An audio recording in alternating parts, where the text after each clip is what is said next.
She hunted humans for sport, then this one looked up and said, "Do it." The last rays of sunlight filtered through the canopy as Sivra moved through the darkening forest.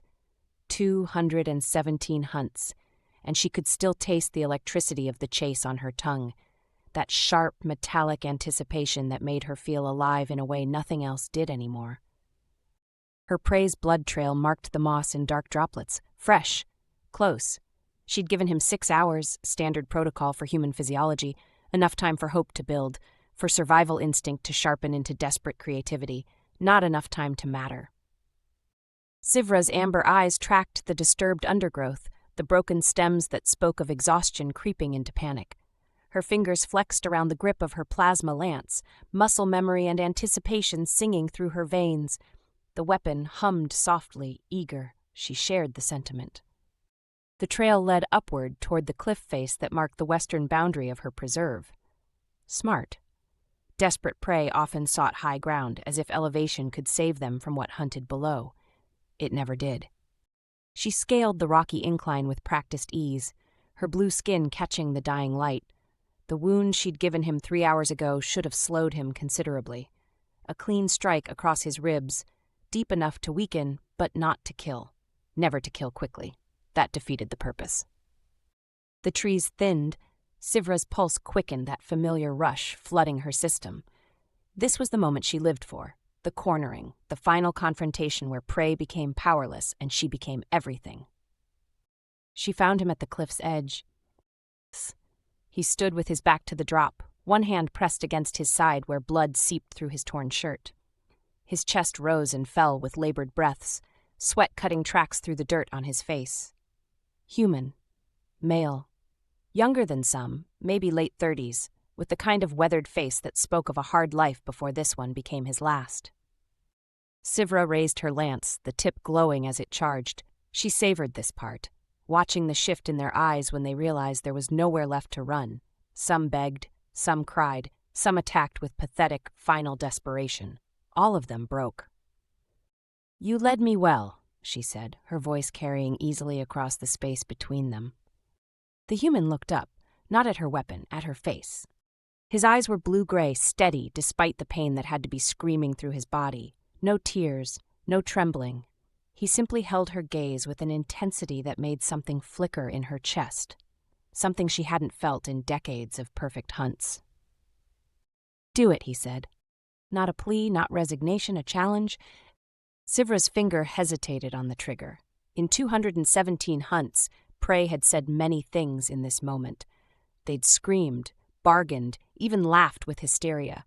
None had ever looked at her like this, like he could see straight through her, past the predator, past the centuries of refined killing, down to whatever remained of the warrior she'd been before exile had turned her into this. "Do it," he repeated, and this time she caught something else in his tone.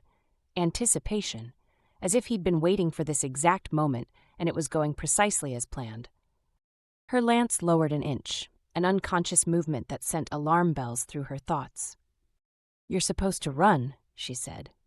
"I'm tired of running." "Beg." A smile ghosted across his bloodied lips. "Would it matter?" "No." "Then why waste both our time?" Sivra's jaw tightened. 217 hunts, 217 predictable, satisfying kills. This human wasn't following the script, and it irritated her in ways she couldn't immediately name. She stepped closer, lance aimed at his chest. At this range, she could see the scars that marked his arms, the calluses on his hands. A fighter, maybe military. That explained the discipline, but not the strange calm in his eyes. "You came to my world," she said. "You knew what I am, what I do." "Yes. Then you wanted this."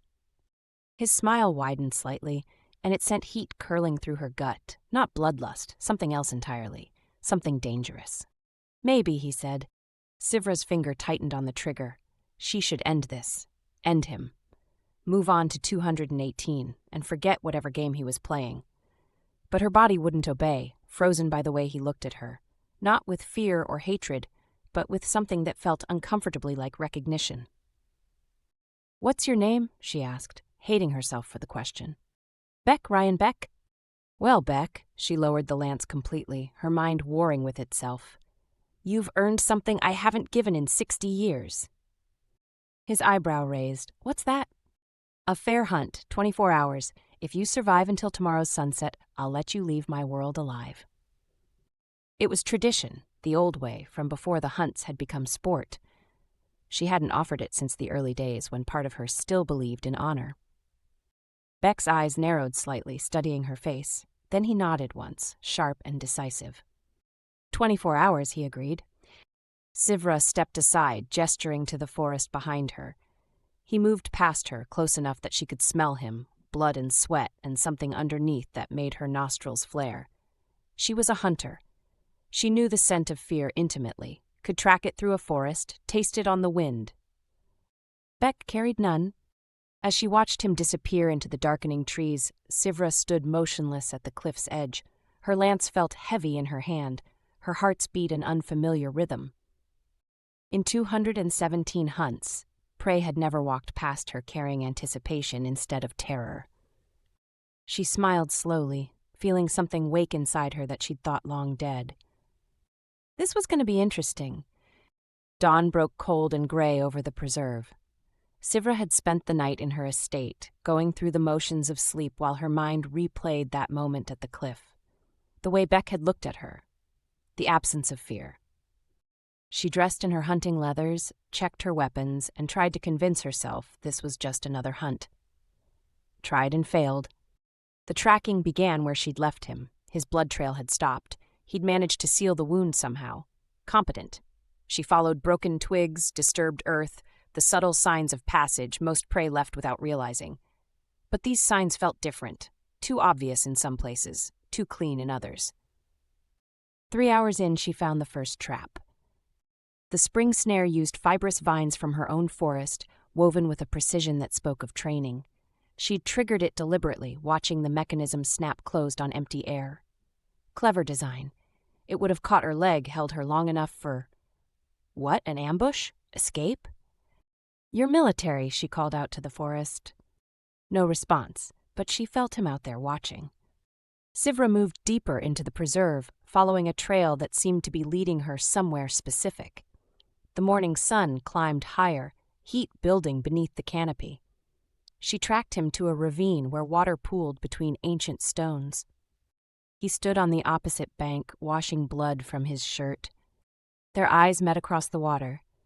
Beck didn't run, didn't even reach for the knife at his belt. He just watched her with that same unsettling calm, wringing out his shirt with steady hands. Sivra raised her lance. At this distance, the shot would be easy. You know things about me, she said, not firing. I do. How? Beck pulled his shirt back on, movements unhurried despite the weapon aimed at his chest. Your hunts aren't as private as you think. 217. I know their names, their last words, how long each one lasted. Her finger tightened on the trigger. You're trying to anger me. I'm trying to make you ask why I know. Why? He smiled, and heat flashed through her again, that same dangerous pull from the cliff. Because I've been studying you for 6 months, Sivra. Her name in his mouth sent a shock down her spine. Prey didn't know her name. Prey knew her as the huntress, the shadow, a dozen other titles whispered in terror. Never her name. Come here and I'll end your study permanently, she said. No, you won't. The certainty in his voice made her lower the lance an inch. You're that confident? You could have shot me 3 times already, you haven't.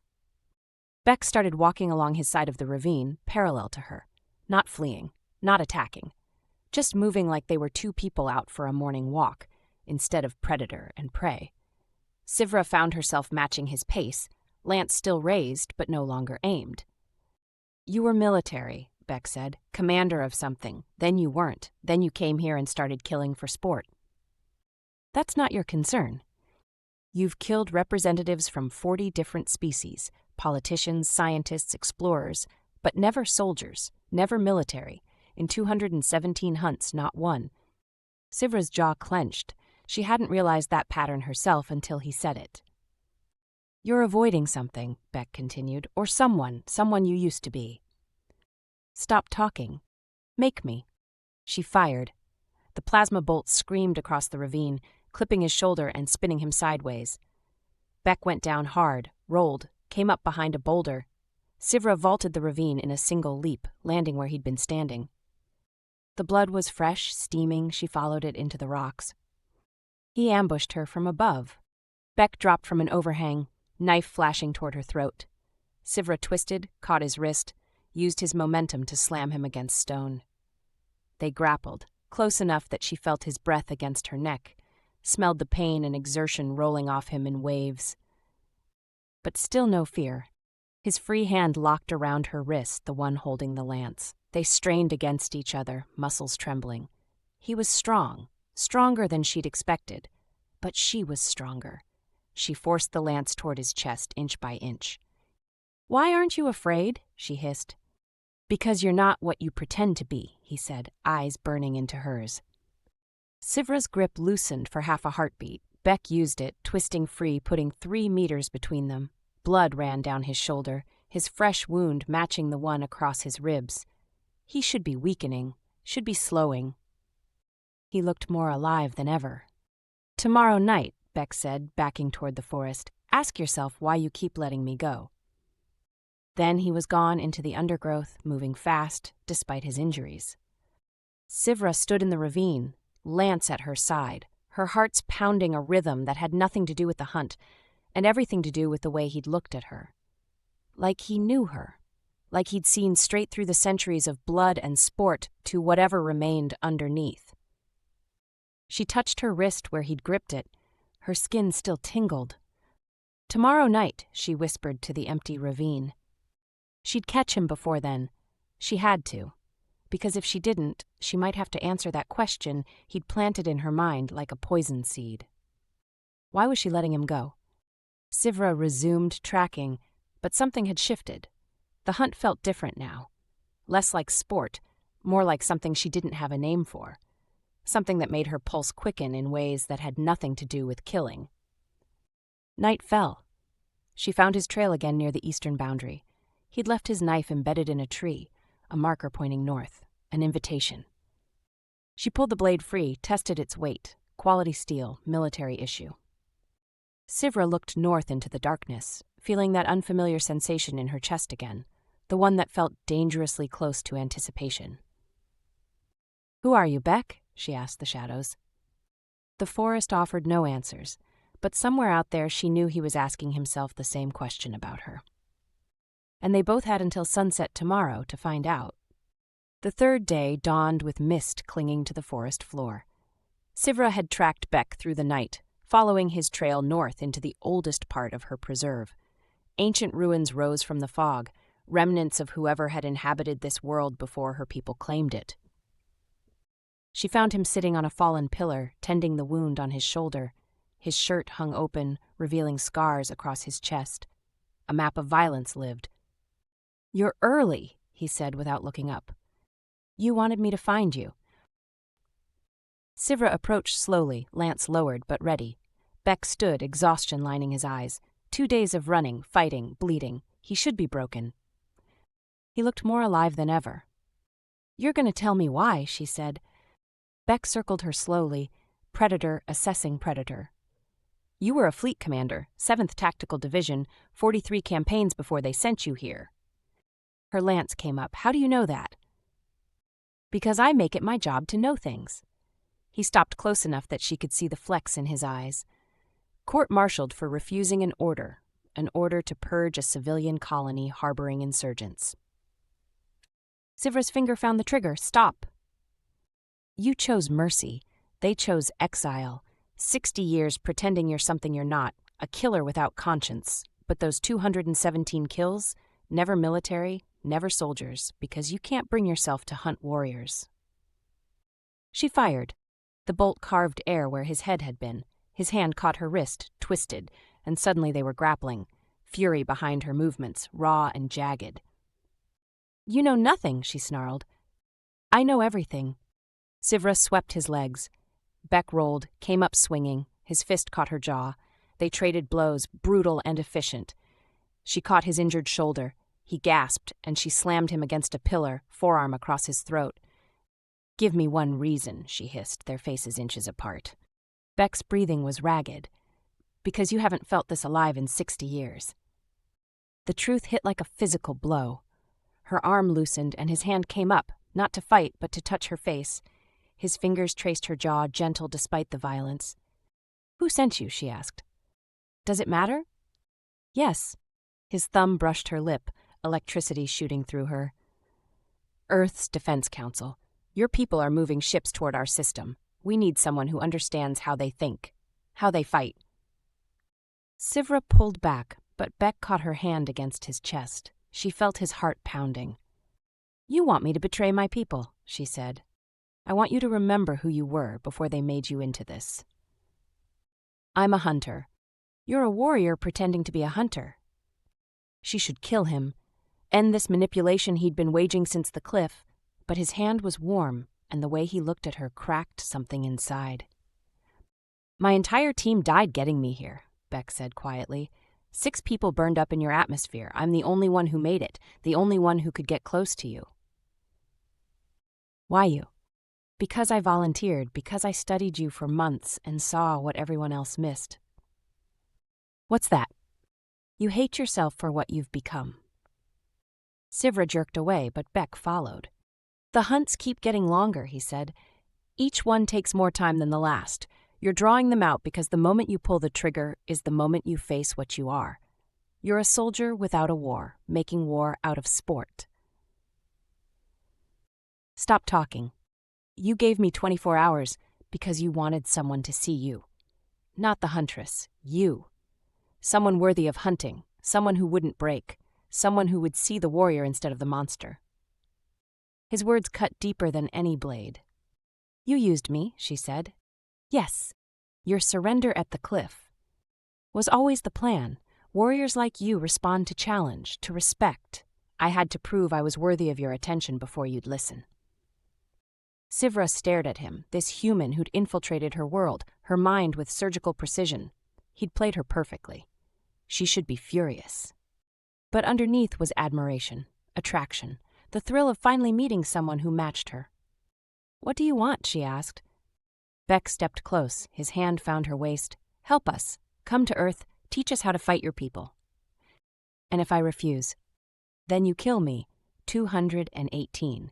However many it takes before you finally put that lance in your own mouth. The brutal honesty stole her breath. His hand cupped her face, thumb brushing her cheekbone. You're a bastard, she whispered. I know. You've been hunting me. Yes. Sivra closed the distance and kissed him. Beck responded immediately, arms pulling her against him. The kiss was bruising, desperate, 60 years of hunger she hadn't acknowledged. His hands tangled in her hair, her claws dug into his shoulders. They broke apart, foreheads pressed together, both trembling. My people will kill me for this, she said. Probably. I'll be hunted. Yes. Beck's hands framed her face. You already lost everything. I'm offering a chance to find it again. An alarm shrieked across the preserve. They both froze. Sivra pulled up her security display. Her blood went cold. They found you, she said. Your people? Estate security detected your ship's signature. She looked at him, decision crystallizing. If they find you, they'll take you, interrogate you, kill you slowly. I need to reach my extraction point. Where?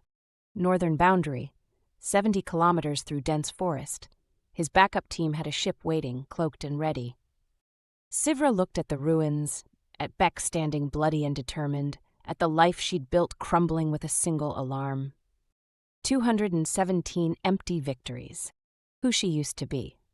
The way Beck looked at her, like she was worth saving. Come on, she said, grabbing his hand. We're running.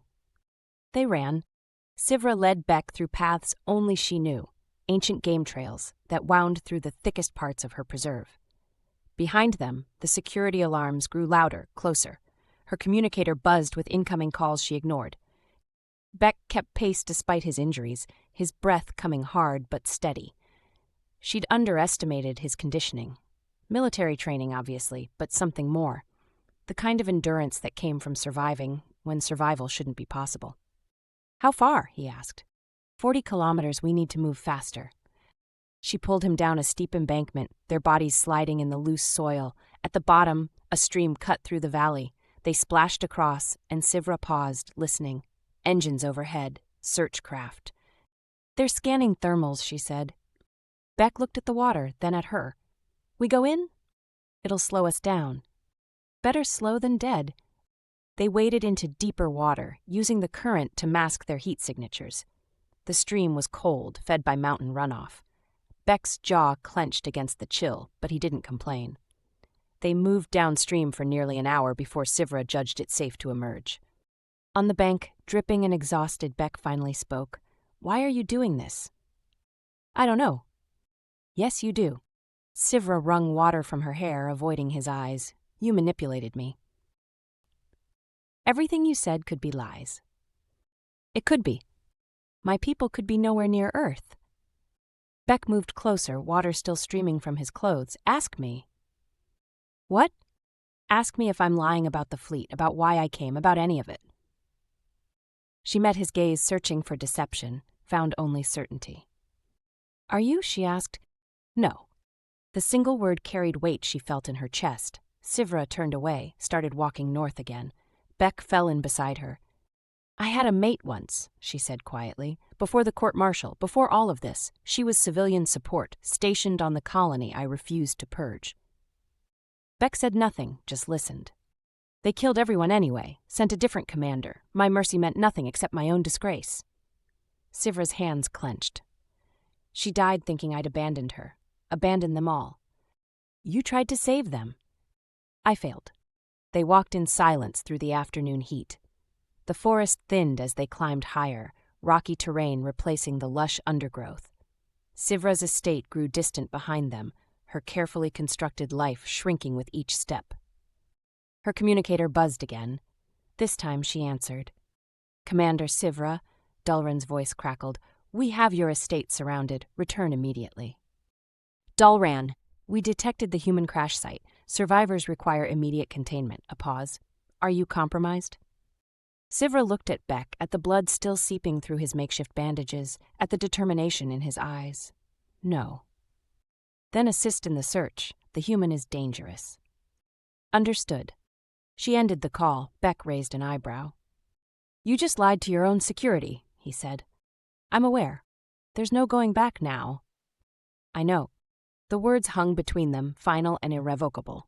Sivra had crossed a line, not just helping Beck escape, but actively deceiving her people, treason by any definition. They reached a clearing as sunset approached. Beck stumbled, caught himself against a tree. The day's exertion and his wounds were catching up. Sivra guided him down, examining his injuries. "You need medical attention," she said. 20 kilometers left, I'll make it." "You're bleeding again." "Sivra," he caught her hand. "I'll make it." She believed him. This human who'd survived atmospheric entry, her hunt, and a full day of running, he'd make it through sheer stubborn will, if nothing else. Sivra pulled emergency supplies from her belt, began properly dressing his wounds. Her fingers worked with practiced efficiency, but Beck's proximity made her hyper-aware of every touch, every breath. When she finished, his hand came up to cup her face. "Thank you," he said. "Don't thank me yet. We still have to get you off-world." "Not what I meant." His thumb traced her cheekbone, and Sivra leaned into the touch despite herself. Beck pulled her closer, and she let him, settling between his legs as he sat against the tree. His arms wrapped around her waist. "I've spent 60 years alone," she whispered. "I know. I don't know how to do this. Trust someone. Be close to someone." Beck's lips brushed her temple. "You're doing fine." Sivra turned in his arms, facing him fully. The dying sunlight caught the angles of his face, illuminating the exhaustion and pain, and something else, something that made her breath catch. "When we reach your ship," she said, "what happens?" "We leave, get you to Earth, start training our forces." "And us?" The question escaped before she could stop it. Beck's expression softened, his hands tightening on her waist. "I don't know," he admitted. "I came here with a mission. Extract you, convince you to help us. I didn't plan for—" He gestured between them. "This. This, whatever this is, started at that cliff when you didn't shoot me." Sivra's chest ached. You planned my reaction. I planned for possibilities. I didn't plan for the way you'd look at me. Like you could see straight through me, like you knew every calculation I was making and didn't care. His honesty disarmed her again. She kissed him, slower this time, less desperate. Beck responded in kind, his mouth moving against hers with deliberate intent. His hands slid beneath her hunting leathers, finding bare skin. She gasped against his lips. Beck, too much? Not enough.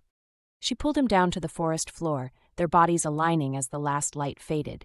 His hands mapped her skin, learning the texture of her, the places that made her breath hitch. She did the same, cataloging scars and muscle, the human warmth of him so different from her own biology. They moved together with building urgency, months of his planning and decades of her isolation colliding in shared need. When she straddled him, his hands gripping her hips, she finally felt something other than the hollow emptiness that had defined her existence. She felt alive. Afterwards, they lay tangled together, breathing hard. Beck's fingers traced patterns on her back while she rested her head against his chest, listening to his heartbeat slow. We should keep moving, she said without moving. Probably. Neither of them did. The stars emerged overhead, unfamiliar constellations that belonged to neither of their worlds. Sivra thought about the choice she'd made, the bridge she'd burned. Her people would hunt her now, brand her traitor. Everything she'd built would crumble. But Beck's arms around her felt more real than 60 years of hunting ever had. I'm scared, she admitted. Good, means you're still sane. What if I can't do this, fight my own people? Beck's hand found hers, squeezed. Then we figure it out together. Together, the word settled something inside her. Sivra sat up, pulling her leathers back on. Beck did the same, moving stiffly. They had 20 kilometers left and security closing in. No time for doubt. Ready? She asked. Beck stood, offering his hand. She took it. Let's go home, he said. Home. Sivra tested the word in her mind. Not her estate. Not this preserve where she'd imprisoned herself. Earth. A planet she'd never seen, fighting for people she'd never met, alongside a human who'd turned her world inside out in 3 days. It should terrify her. Instead, for the first time in 60 years, she felt like she had a purpose again. They disappeared into the night, moving toward extraction, toward war, toward whatever came next. Behind them, searchlights cut through the darkness. Ahead, uncertainty and danger. Sivra didn't look back. Dawn broke as they reached the northern boundary.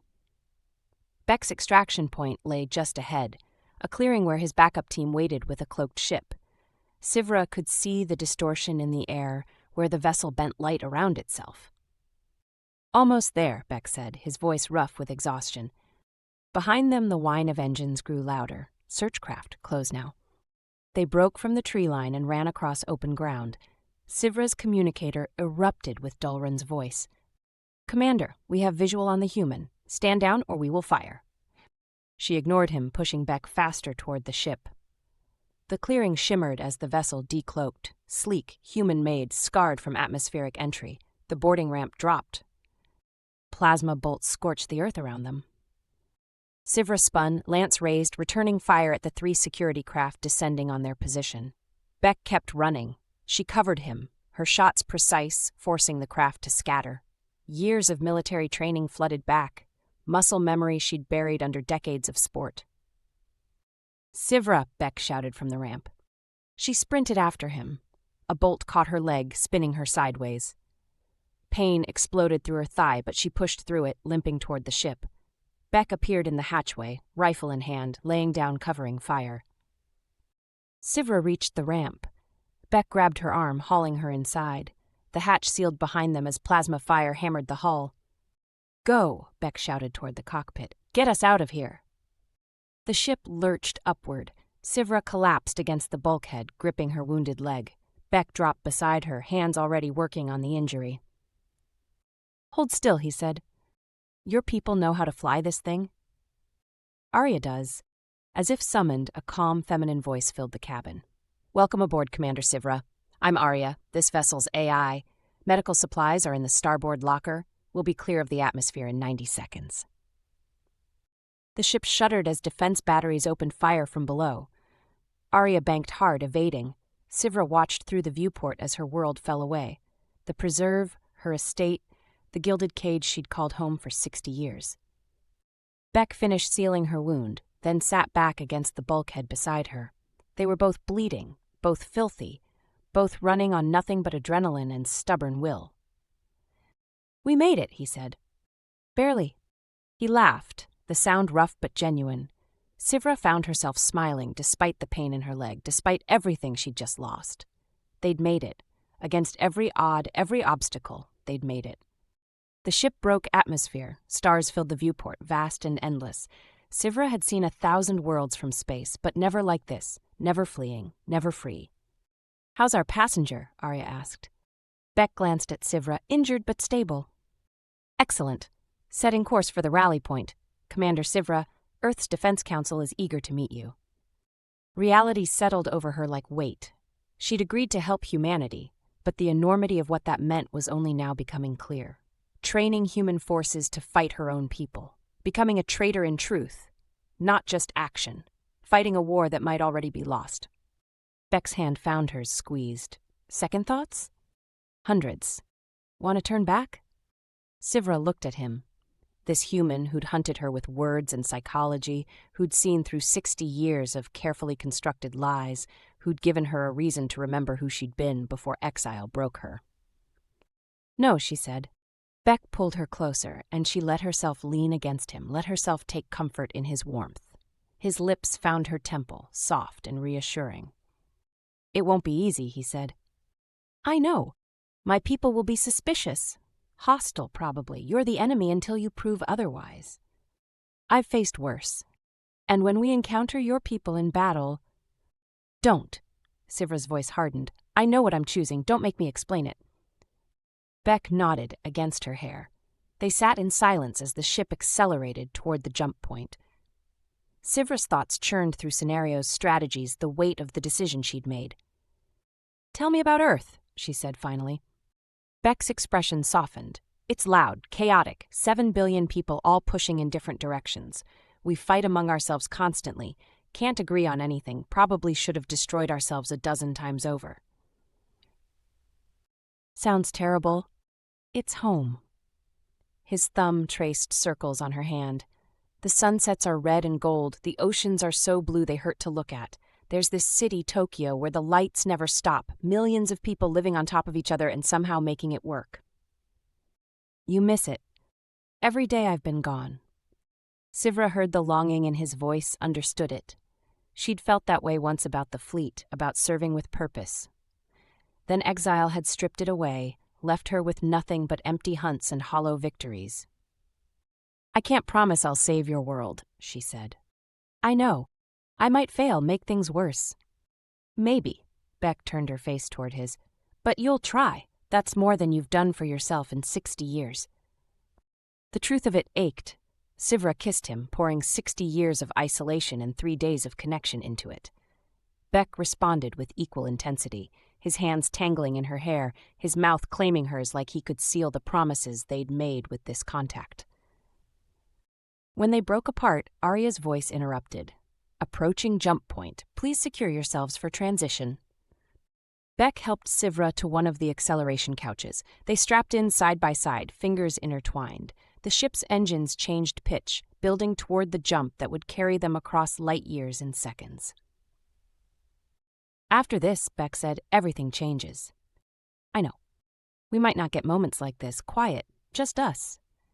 Sivra looked at him, memorizing the lines of his face, the way he looked at her like she was worth the risk he'd taken. "Then we make them count when we can." The jump drive engaged. Reality twisted, stretched, compressed. Sivra's stomach lurched as they fell through folded space. When it steadied, Earth's sun burned in the viewport. Small, yellow, unremarkable, except that it represented humanity's last stand. "There," Beck said, pointing. "That's home." Sivra studied the system, inner planets, asteroid belt, gas giants beyond. Somewhere in that orbital clutter, her people's fleet was moving, planning, preparing to do to Earth what they'd done to dozens of other worlds. She'd stopped them once before, sacrificed everything to save civilians from her own side's brutality. It had cost her everything. This would cost even more. But Beck's hand in hers, solid and warm, made her believe it might be worth it. "Arya," she said, "send a message to Earth's Defense Council. Tell them Commander Sivra is coming in. Tell them I'm ready to fight." "Transmitting," Arya confirmed. Beck squeezed her hand. "No regrets?" Sivra thought about her preserve, her hunts, the 217 kills that had defined her existence. Thought about the warrior she'd been, the killer she'd become, the person she might still be able to salvage from the wreckage. "Ask me after the war," she said. The ship accelerated toward Earth, toward humanity's desperate gamble, toward a future neither of them could predict. Behind them, Sivra's old life receded into memory. Ahead, war and uncertainty, and the dangerous possibility of redemption. She'd hunted humans for sport for 60 years. Now she'd fight beside them, protect them, maybe even die for them. The irony wasn't lost on her. Beck's fingers tightened around hers as Earth grew larger in the viewport, blue and white and beautiful, fragile in a way her own world had never been. Worth protecting, worth fighting for. Worth the choice she'd made when a human looked up at her and dared her to pull the trigger, then gave her a reason not to. Sivra smiled, feeling something she hadn't felt in decades. Not the hollow thrill of the hunt, not the empty satisfaction of another kill. Something real and sharp and terrifying. "Hope. Welcome home," Beck said softly. Sivra leaned her head against his shoulder, watching Earth approach through the viewport. Home. The word still felt foreign, but maybe with time it would fit. Maybe with Beck beside her she could learn to believe in it. The ship descended toward humanity's last defense, carrying a hunter who'd finally found something worth more than the chase, a warrior who'd remembered what she was fighting for. The hunt was over. The war was just beginning.